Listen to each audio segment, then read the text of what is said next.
PM Modi ने मन की बात के 102वें एपिसोड में यूपी के जनपद हापुड़ में विलुप्त हुई नीम नदी को पुनर्जीवित किया जाने का जिक्र किया। इसको लेकर जिलेवासियों में खुशी की लहर दौड़ गई। नदी के उद्गम स्थल ग्राम दत्तियाना के ग्रामीणों में भी इसको लेकर हर्ष की लहर दौड़ गई। पीएम मोदी ने कहा कि यूपी के हापुड़ जिले में लोगों ने मिलकर के एक विलुप्त नदी को पुनर्जीवित किया है। यहाँ काफी समय पहले नीम नाम की एक नदी हुआ करती थी। समय के साथ वो लुप्त हो गई, लेकिन स्थानीय स्मृतियां और जन कथाओं में उसे हमेशा याद किया जाता रहा। आखिरकार लोगों ने अपनी इस प्राकृतिक धरोहर को फिर से सजीव करने की ठानी। लोगों के सामूहिक प्रयास से अब नीम नदी फिर से जीवंत होने लगी है। नदी के उद्गम स्थल को अमृत सरोवर के तौर भी विकसित किया जा रहा है। नीम नदी 3 जिलों से होकर गुजरती है। ये नदी दत्तियाना से राजवाहा के साथ होते हुए साइफन के जरिए राजवाहा को पार करती है। ये नदी हापुड़ जिले के 14 गांव से होकर गुजरते हुए बुलंदशहर जिले में पहुंच जाती है।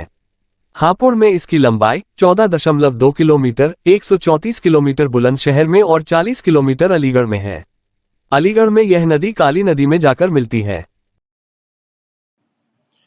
मेरा नाम रमन कांत है और समाज में नदी पुत्र के नाम से भी मुझे लोग जानते हैं। बेसिकली जिस नीम नदी का जिक्र आज माननीय प्रधानमंत्री जी ने मन की बात में किया है, वो हापुड़ जनपद के दत्तियाना गांव से निकलती थी कभी, और उसके उद्गम को खोज करके हमने 2020 में ये प्रक्रिया शुरू की और उसके उद्गम को ब्रिटिश गजेटियर और सैटेलाइट मैपिंग के आधार पर खोजा और उसको चिन्हित करा करके फिर उसको पुनर्जीवित करने का प्रयास किया, जिसमें दैनिक जागरण जैसे समूह का बहुत बड़ा योगदान रहा।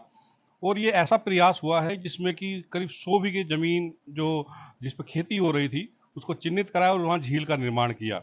ये प्रयास समाज और सरकार दोनों का सामूहिक प्रयास है और ऐसे प्रयासों से समाज में एक नई चेतना आती है कि ऐसे काम हो सकते हैं। हमें बहुत खुशी है कि इस काम को, इस बेहतर प्रयास को माननीय प्रधानमंत्री जी ने इसका संज्ञान लिया है, अपनी मन की बात में कहा है। तो इससे हमें भी हौसला मिला है और समाज को भी एक प्रेरणा मिलेगी, अपनी नदियों के लिए वो ऐसे काम आगे बढ़ा सकते हैं। हम आगे प्रयास कर रहे हैं कि ये नदी पूरी ही पुनर्जीवित हो। उसके लिए हम समाज, सरकार दोनों को साथ जोड़ करके इस प्रयास को आगे बढ़ा रहे हैं। मैं माननीय प्रधानमंत्री जी का बहुत बहुत आभार व्यक्त करता हूं कि उन्होंने हमारे इस प्रयास को सराहा और अपनी मन की बात में इसको स्थान दिया।